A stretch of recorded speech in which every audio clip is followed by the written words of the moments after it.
Good morning student. आप सभी विद्यार्थियों का गवर्नमेंट.ब्लॉक यूट्यूब चैनल पर स्वागत है। आज हम भौतिक विज्ञान कक्षा 12th के चैप्टर नंबर 2 के महत्वपूर्ण आंकिक क्वेश्चन हल करेंगे, क्योंकि इस टॉपिक में आंकिक क्वेश्चन आता है और एक ज्ञान संबंधी क्वेश्चन आता है 1.5 नंबर का, और एक दो छोटे छोटे क्वेश्चन आते हैं। तो 1.5 3 नंबर और 2 छोटे क्वेश्चन यानी 5 नंबर का पार्ट इसमें से आता है। तो सबसे पहले स्क्रीन में आप देख रहे होंगे कि दिए गए चित्र में ए व बी के मध्य संयोजित संधारित्रों की तुल्य धारिता ज्ञात कीजिए। इसको जानने से पहले हम सबसे पहले लिखेंगे सॉल्व।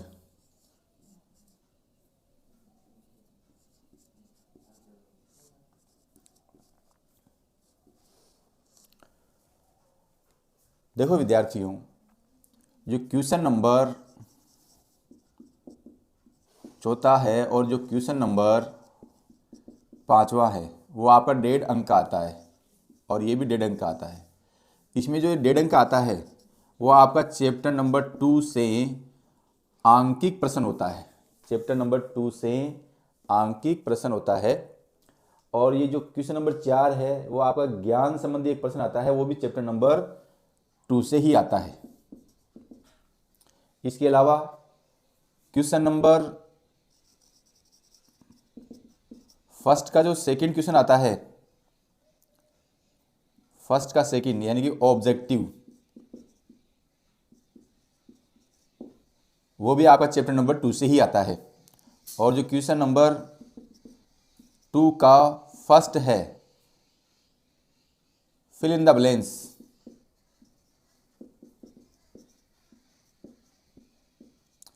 वो भी चैप्टर नंबर 2 से ही आता है। तो ये आपकी स्ट्रेटजी होनी चाहिए कि जो चैप्टर नंबर 2 है उसमें से एक न्यूमेरिकल आएगा 1.5 नंबर का और एक ज्ञान संबंधी प्रश्न आएगा। और प्रश्न भी कौन सा आएगा? क्वेश्चन नंबर 4 वाला आएगा, 1.5 अंक का होगा। इसके अलावा क्वेश्चन फर्स्ट का जो सेकंड है उसमें ऑब्जेक्टिव क्वेश्चन आएगा। क्वेश्चन सेकंड में फर्स्ट वाला जो क्वेश्चन है फिल इन द ब्लैंक्स का आएगा। तो इस प्रकार ये जो चैप्टर नंबर 2 है वो आपके 5 अंक का है। इन 5 अंकों में से हम क्वेश्चन नंबर जो 5 आएगा उसके बारे में आंकिक प्रश्न का, जो कि एग्जाम की दृष्टि से very important numerical question number 1 है, उसका हम अध्ययन कर रहे हैं। आप इसका स्क्रीनशॉट ले सकते हैं।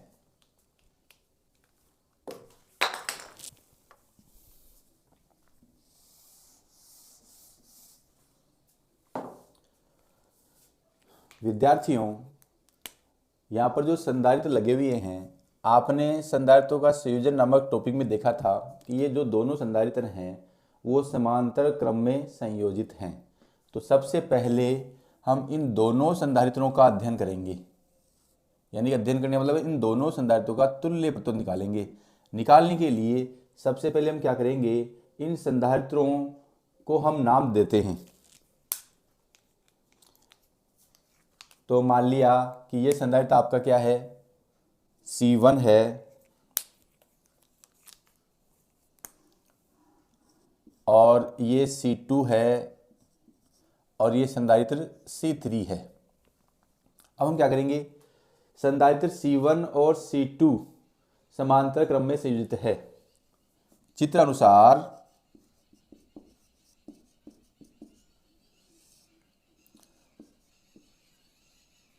C1 व है C2 समांतर क्रम में संयोजित है।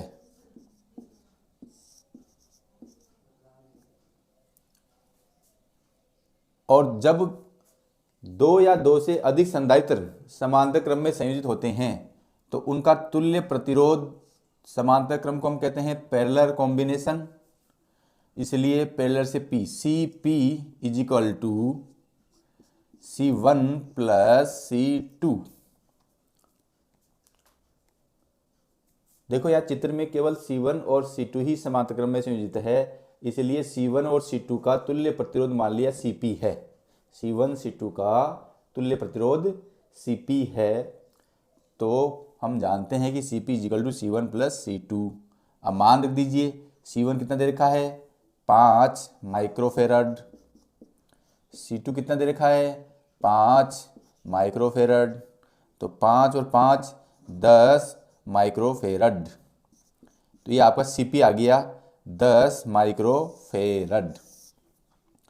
अब इस चित्र को हम पुनः बनाएंगे। हम इन दोनों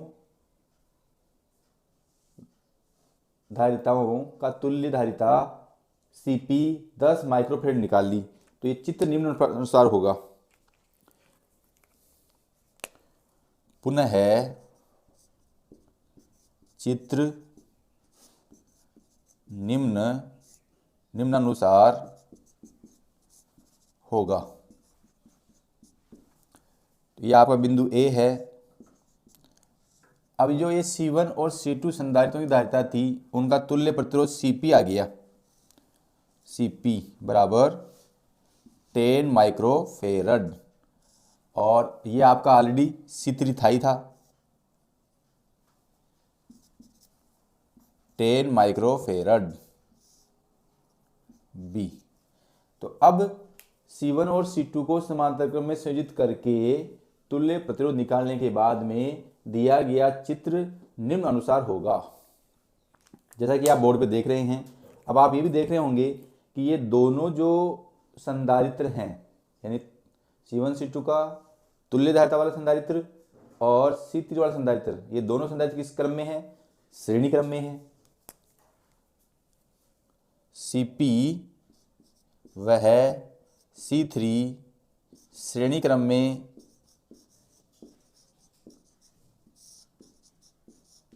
संयोजित है।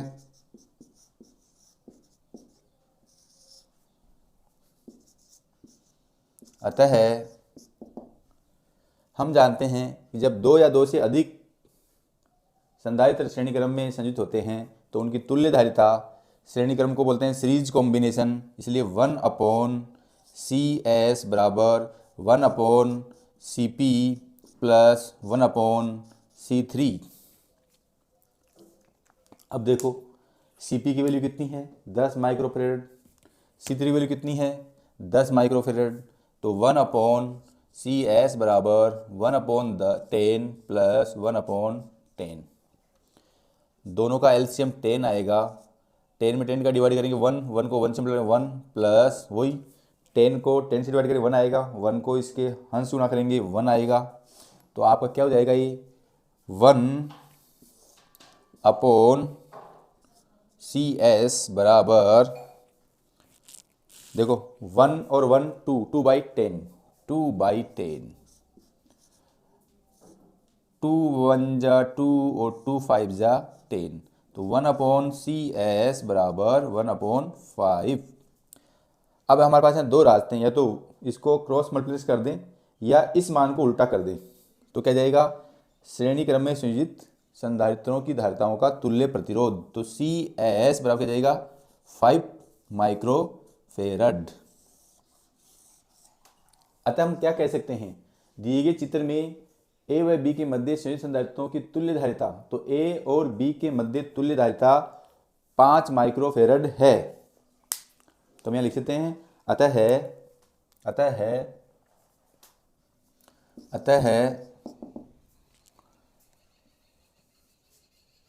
A वह B के मध्य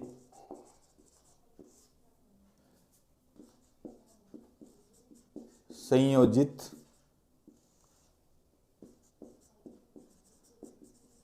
संधारित्रों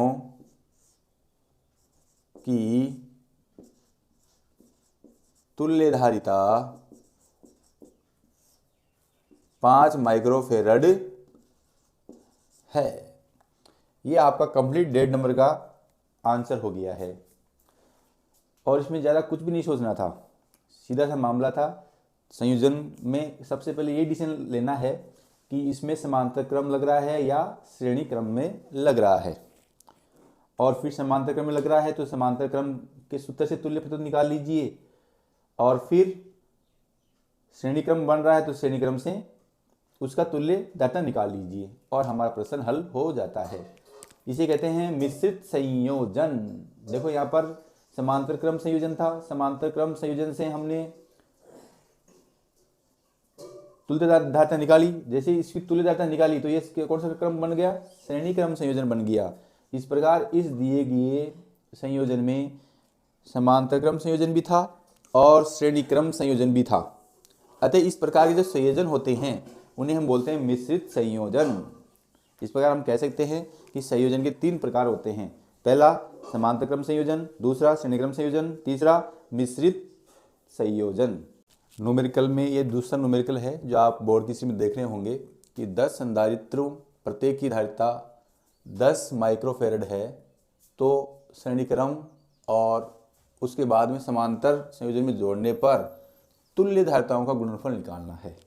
यानी कि जो समांतर क्रम की तुल्य धारिता होती है Cp और श्रेणी क्रम की जो तुल्य धारिता होती है Cs, उनका गुणनफल हमें निकालना है।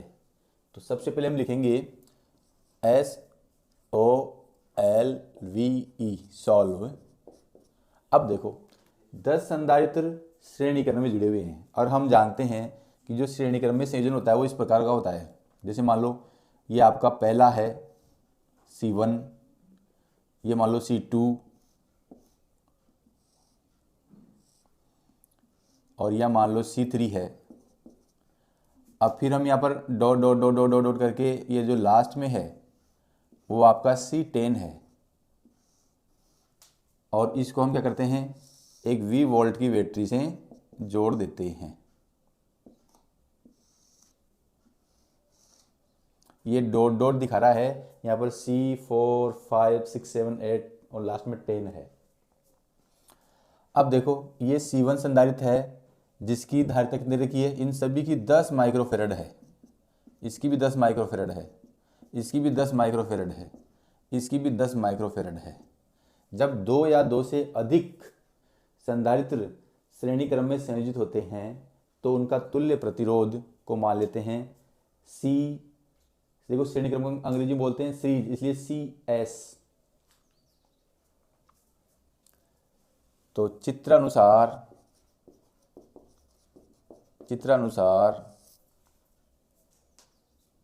श्रेणी क्रम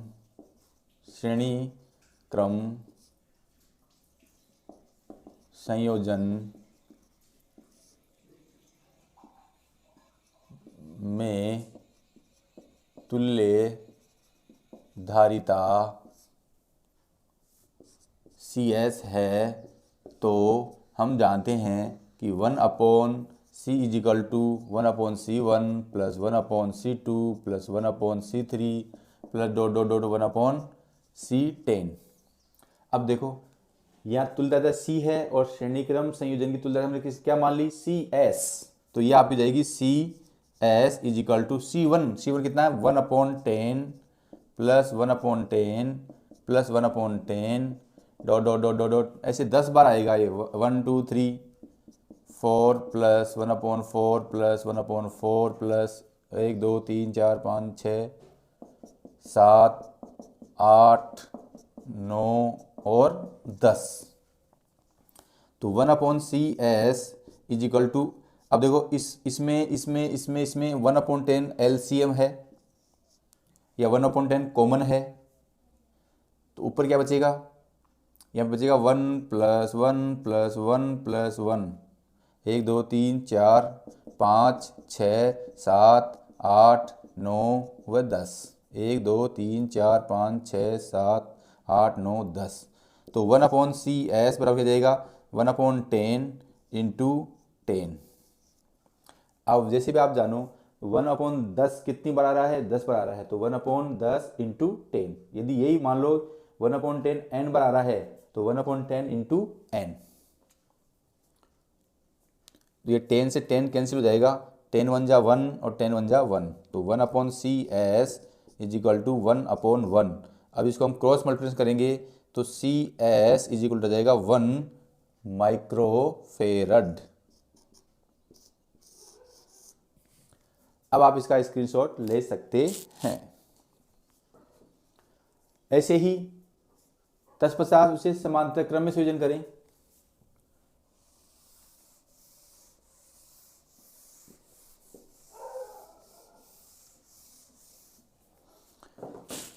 तो आपका ये इस प्रकार होगा समांतर क्रम में। मान लो कि ये आपका C1 है, ये C2 है, ऐसे डॉट डॉट डॉट डॉट, ये लास्ट में जो है C10 है। थोड़ा सा इसको मैं यहाँ साइड में देता हूँ, C1 C2 और लास्ट में C10।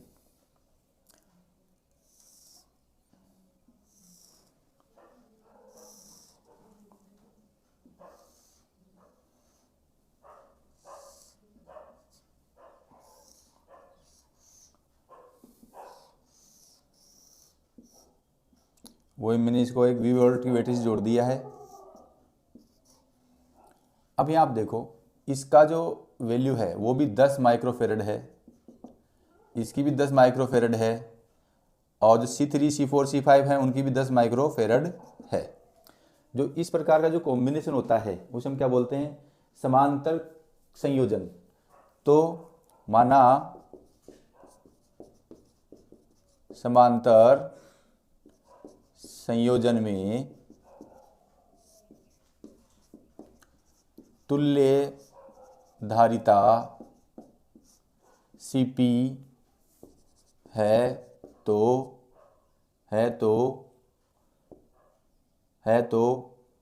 1/Cp is equal to C1 plus C2 plus C3 plus C10। Cp बराबर C1 कितना है? 10 माइक्रोफेरड। 10 10 10 1 2 3 4 5 6 7 8 9 और 10। अब 10 को 10 बार जोड़ेंगे तो Cp कितना आएगा? 100 माइक्रोफेरड। अब आपने देखा जब समान श्रेणी क्रम में संयोजन था तब तुल्य धारिता Cs 1 माइक्रोफेरड आई, और जब समांतर क्रम संयोजन था तो तुल्य धारिता क्या आई? 100 माइक्रोफेरड। अब प्रश्न अनुसार हमें क्या चाहिए? श्रेणी क्रम संयोजन तत्पश्चात समांतर संयोजन में जुड़ने पर तुल्य धारिताओं का गुणनफल। तो CS इंटू Cp बराबर, CS का मान 1 माइक्रोफेरड आया और Cp का मान 100 माइक्रोफेरड आया। चाहे तो 100 इंटू 1 100 माइक्रोफेरड, ये आपका आंसर हो गया। हम चाहें तो CS इंटू Cp ही आपका 100 माइक्रोफेरड आंसर हो गया। यदि यहाँ पर माइक्रोफेरड, देखो ये थोड़ा गलत हो गया, माइक्रोफेरड का स्क्वायर आएगा यहाँ पर, क्योंकि ये देखो माइक्रोफेरड इंटू माइक्रोफेरड गुणा में है। अब 100 इंटू, देखो माइक्रो का 10 की पावर -6 का स्क्वायर हो जाएगा और ये फेरड स्क्वायर हो जाएगा, तो ये आपका हो जाएगा 100 इंटू 10 की पावर -12 फेरड स्क्वायर। यहाँ से इसको 2 घात इसी कम करें तो 10 की पावर -10 फेरड स्क्वायर, और 10 की पावर 10 को हम क्या बोलते हैं? 1 एंगस्ट्रॉन फेरड स्क्वायर। तो ये आपका क्या आ गया? CS इंटू Cp का, या समांतर क्रम संयोजन में तुल्य प्रतिरोध और समांतर क्रम संयोजन तुल्य प्रतिरोध का गुणनफल कितना आ गया? 1 एंगस्ट्रॉन फेरड स्क्वायर। आप मेरे चैनल को लाइक, कमेंट्स और सब्सक्राइब करना नहीं भूलें। Thank you.